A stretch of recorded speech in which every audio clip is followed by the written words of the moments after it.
Hello, नमस्कार. मी doctor Ganesh Patil. आपल्या आयुष्यात सर्वात जास्त महत्त्वाचं काय आहे? आपलं काम, आपला परिवार, आपले नातेवाईक, जॉब, फायनान्सेस, सर्व सर्व सर्व. पण ह्या सर्वांचं फाउंडेशन जर काय असेल तर ते उत्तम आरोग्य.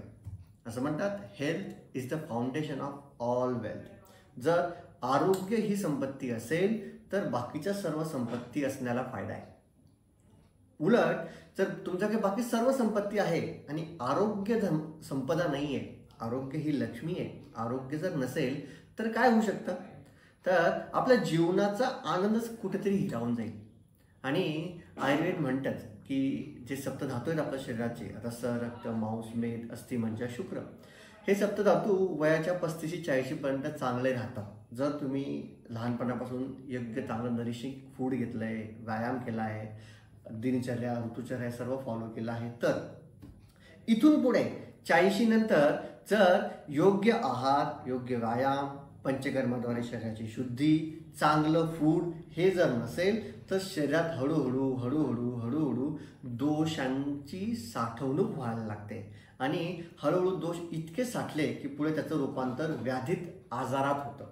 आणि हे आजार एकदा झाले की मग पुन्हा त्याची डोकेदुखी काही सुटत नाही. मग लागते पाठदुखी, मानदुखी, डोकेदुखी, पोटाचे आजार, पोट साफ होत नाही, ॲसिडिटी, त्वचेचे आजार, मनाचे आजार, टेन्शन, एन्झायटी, असंख्य गोष्टी. याच्यापासून जर मुक्ती हवी असेल तर आयुर्वेदाची खूप छान त्रिसूत्री आहे. चांगला आहार, योग्य व्यायाम आणि चांगली झोप. ह्या तिन्ही त्रिसूत्रींवर आपलं अख्खं आयुष्य उभारलं जाऊ शकतं.